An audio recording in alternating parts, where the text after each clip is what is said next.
Story is a powerful business tool. As I want to say former, but I still write. As a quasi-former writer-screenwriter, I formally studied the art of writing and storytelling. From Stephen King's On Writing to Joseph Campbell's The Hero with a Thousand Faces to Aristotle's Poetics, which, by the way, is super teeny tiny when you pick it up. It's like, ooh, this is going to be an easy read. It is not an easy read. It is super packed with insight and it requires a lot of reflection as you're reading. So if you really, really want to understand the material, you will not be flipping through this teeny tiny booklet. It's a lot. It's really great, by the way. So maybe you're thinking like, oh, well, what is she talking about? You just need to know that stuff for fiction writing. That's not for business. What are you talking about? Hey. Not so fast. Storytelling is what will captivate an audience, will attract your clients, and will inspire your team. So, what basic structure could leaders use to help carve a more powerful business story?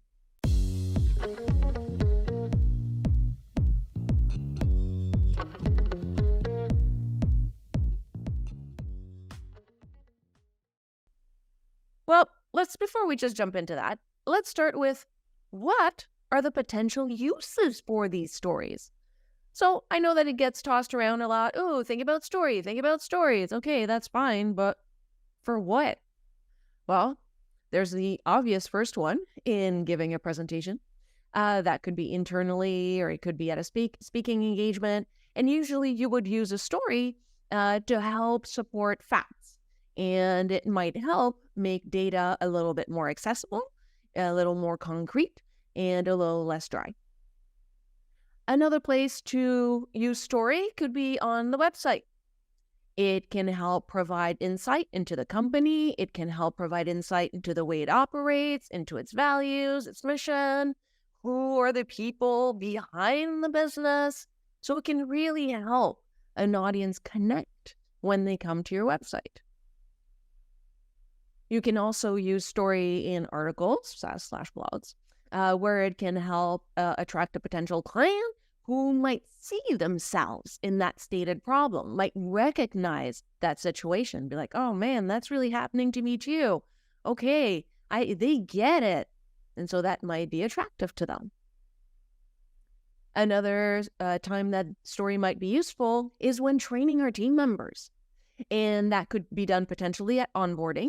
So when you do it at onboarding, you would use story so that they can understand their role better, so that they can understand the mission of the organization, so that they can align more appropriately. So if they hear, oh, okay, this is, I don't know, you may pick a story about a client and how they had a very specific problem and how you went in and helped them address that, then it might help that new employee see, oh, okay, this is, quote unquote, the expected behavior in dealing with that type of situation. And so it could help with alignment. And it could also help foster a sense of connection and belonging within the team when they start hearing how their role integrates into the big picture and how they're contributing to the mission of the organization. And so that can also help, using story, can also help integrate lessons learned. And by sharing successes and failures, you can accelerate potentially the onboarding of a new team member, because then they might be like, oh, I understand. So this failed because of that. Okay, see, I would have thought that that would have worked because, but then it's not because. And so that could really help avoid some potential, I'm going to call them rookie mistakes. So that's great. Now we know. Okay, so those are the various ways we could use story that's helpful in business. Awesome. So what kind of basic structure can we use? Well, this is just like super basic. Okay, so I could go into way deep into the various acts and the structure and the various items of what happens when and what should happen in a story, but to not overwhelm anyone, we're just going to stick to what's that basic structure. So you want to typically start with painting a picture. So what's happening? We call that the ordinary world. So what's happening? So where are you? What are you doing? What is the situation that you found yourself in? Or the client or whatever. I'm just going to say yourself here, but depending on the story, it would be the client or whatever. Depends on the point of view that you're using to tell the story. And so what situation you're in. So now you're kind of describing that ordinary world. Then you want to explain what difficulty you were facing. And this is usually where the client would recognize themselves, or at least your audience. They will be listening to that and then recognize, wow, okay, that sounds a lot like me. And so this is usually going to draw them in because they relate and they want to see where it goes. So once you've done that, you explain the difficulty you were facing, then you want to talk about how not addressing the problem made things worse. I use terminology on you. Refusal of the call. Now, so you want to talk about how not addressing the problem made things worse. So you had this thing, you're kind of there, like, oh, I don't want to deal with it, and therefore you're not dealing with it. And then, whoa, business was so much worse because you did not do that thing. And the worsening of the situation usually brings you to a certain point where it was like, it can't continue. This has to change. And so then you describe that situation. So the situation that pushed you to seek another solution because the status quo wasn't working. And so once you describe that, you continue with, which solution did you employ that worked? And that's usually something that you offer in your business. So just a little tip, like don't start giving solutions that, everybody but you offers. So make sure that you're aligned. We are talking about business stories here, so we want to make sure that everything's aligned. And so the solution that did work is typically what you're offering. And once you've kind of described how that worked, the solution that worked, then you move into how your life, the business, the client's business was transformed by this new approach. So the transformation aspect is really, really important, because if it's just a teeny tiny change, nobody's going to be moved by that. We all love, well, okay, maybe not everybody, but a lot of us love the big transformations. It's interesting. There's a lot going on. It's much more attractive in the sense that if a business offers, hey, you can work with me and you're going to do this teeny tiny progress, or hey, you can work with me and you're going to get this much progress. Like, okay, wow, I want to work with that second company. And just by the way, honest, no exaggerations. So none of this like, I'm going to promise you the moon and I'm going to underdeliver. Nope. That's not good for anyone. So make sure that whatever you're promising, whatever is that change, however the transformation happened, that you can reproduce that. Now, none of these, oh, hey, I did this one thing and look at me, my business like 20x in revenue. And then it was some kind of weird fluke that can never be replicated by anybody else. No, that helps no one. Don't be that kind of business. Please don't be that kind of business. So whatever that transformation that occurred, what was it and how is your life now? Like, what is this new world that you're in that is transformed because you dared to lean in and you dared to accept the challenge and you dared to employ that new solution? You weren't sure, but whoa, it worked. And look at me now. So There you go. Let's go to the generic approach. So that's a very generic, linear way of telling a story. And in presentation, I mean, once you kind of master the basics and you write down your story in that very linear way, you may choose to move around the elements. And I'm sure you're familiar with it. I mean, if you've, I'm sure, watched TV at some point, you know how sometimes they begin with the end, and so it starts and then they go back 24 hours earlier or 6 weeks earlier. And so that's just kind of one way of hooking you in.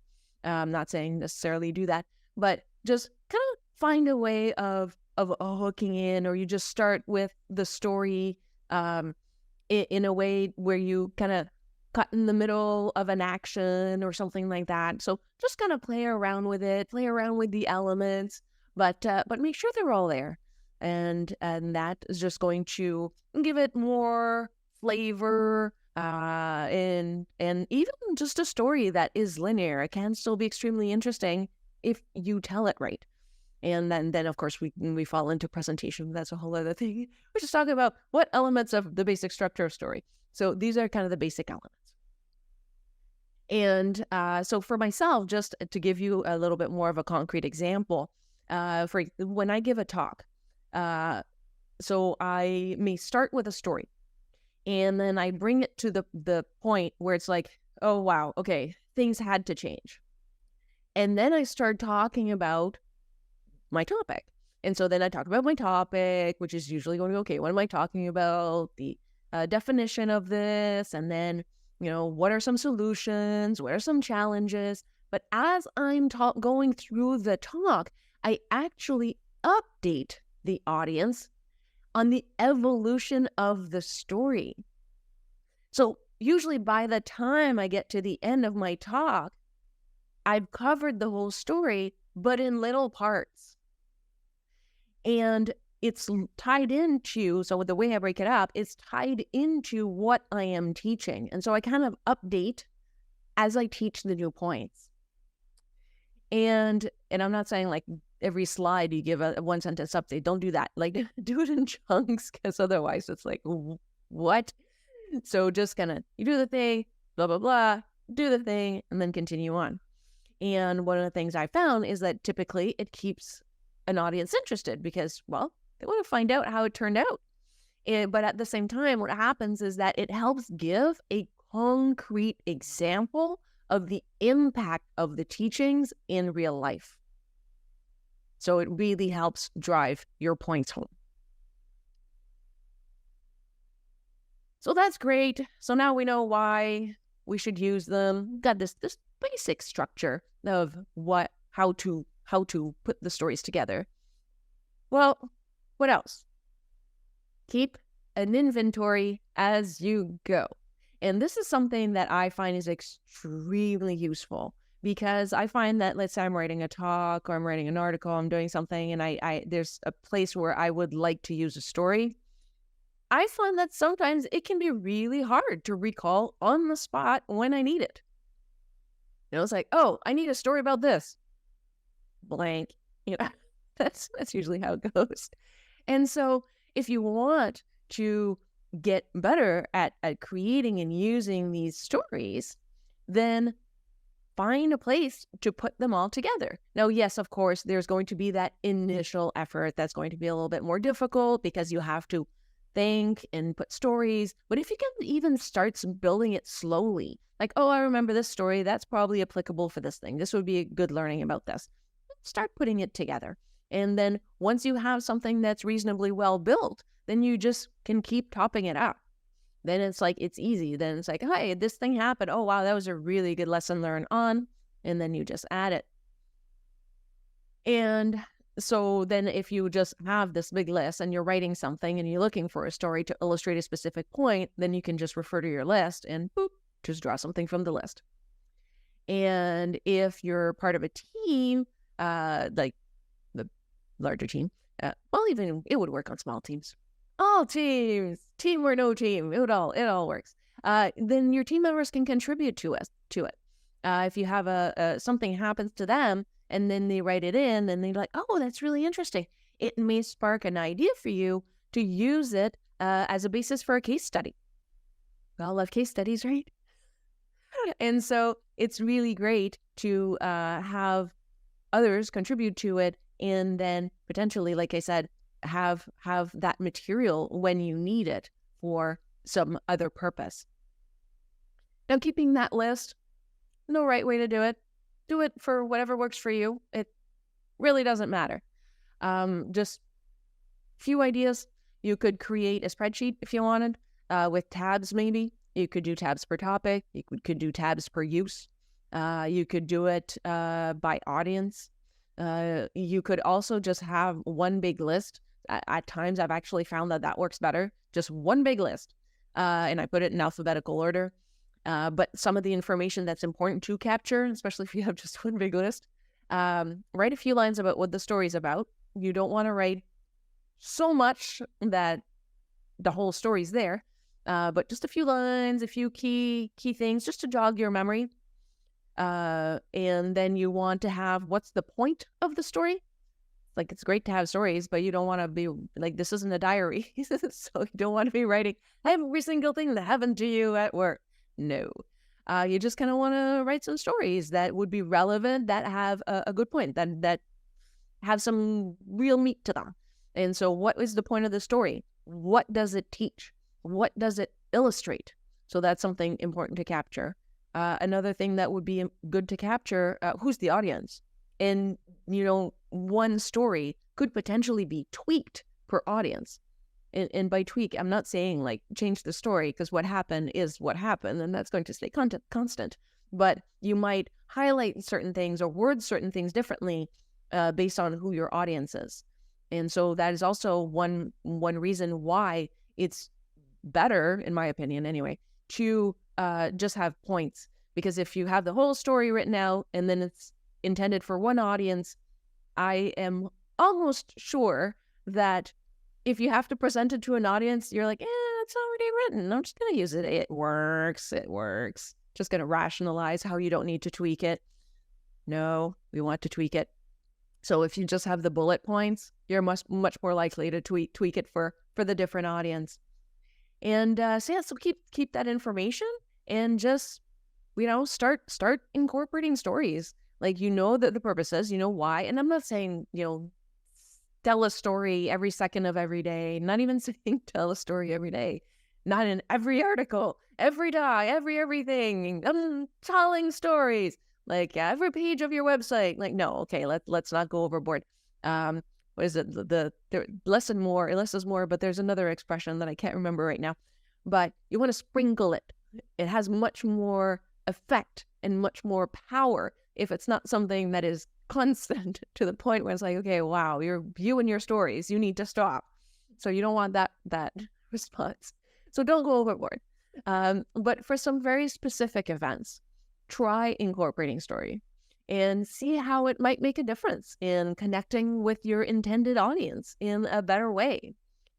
So by crafting compelling narratives that showcase our company's journey, values, mission, we can provide our audience with a holistic understanding of the organization's purpose and help create a connection at an emotional level that will leave a lasting impression.